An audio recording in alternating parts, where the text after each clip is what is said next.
Hello, Sheila True Love, and today's topic for discussion: why the narcissist hates you. Yes, hate.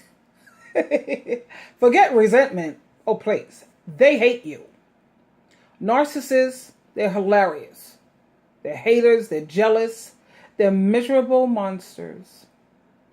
You should never care about their fantasy world. And it's fun to watch them once you notice their weaknesses. I know it was fun for me watching this character, really.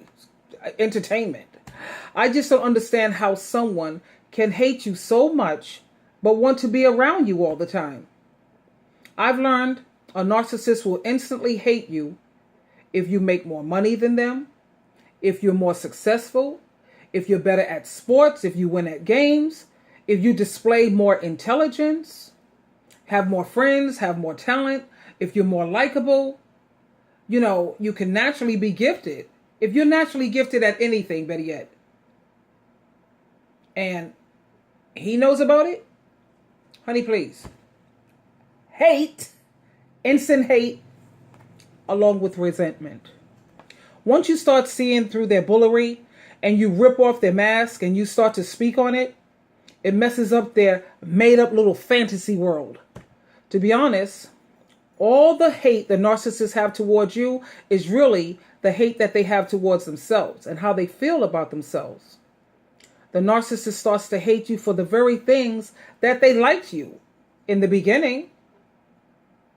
But because they'll never measure up to who you are, guess what? Yep, you said it. They hate you. The narcissist I experienced, he admired the fact that I was strong. I'm smart. And when I say smart, I have my PhD in common sense. I'm spiritual and I'm very, very independent. The only ones I tend to rely on is God, Jesus Christ, and myself. Down the road, these are the very things that he grew to hate me for. They hate people who are not broken, people who are not weak, people who are not mentally ill or flawed, dysfunctional, or who's not a narcissist like them. I also noticed that the narcissists, they're very weak people and they hate being around strong people.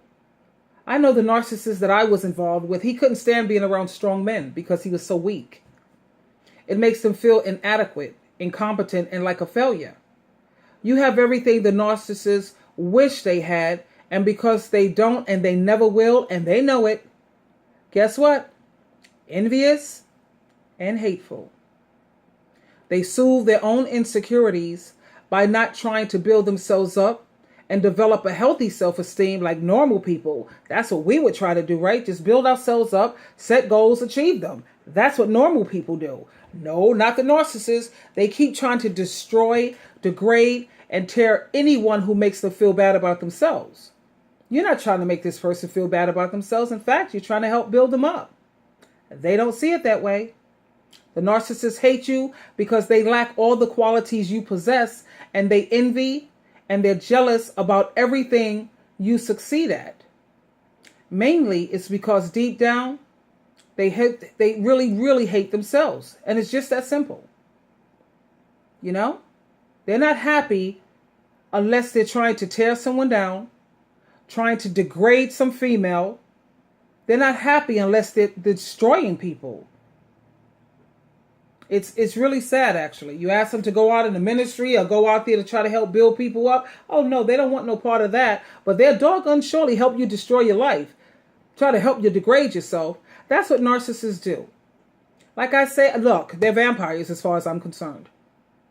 And like I said in my previous video, I'm very happy that I experienced it. I really am. Because I am prepared now to help other people.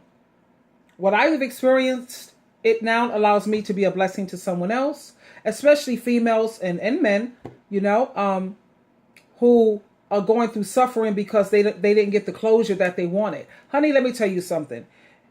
9 times out of 10, 10, I'm sorry, I got to say, look, majority of the times, your closure is the person is a narcissist. And you can't stop a person from being a narcissist. That's like the same as saying, okay, somebody has cancer. I'm going to stop you from having cancer. I could stop you. No, you can't prevent that. You can't cure that. Just like you can't stop a narcissist from being a narcissist. They are who they are, you know? And if they refuse to get professional help and counseling and go into therapy and get an intervention, they never change. Never, ever change. And even with all of that professional help, the number one help, the main help that they need is prayer. And I mean lots and lots of it.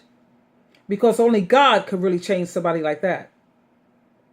But as you know, darling, you always have a choice. Please choose wisely. This is Sheila True Love. And yes, we will definitely talk again. Good night for now.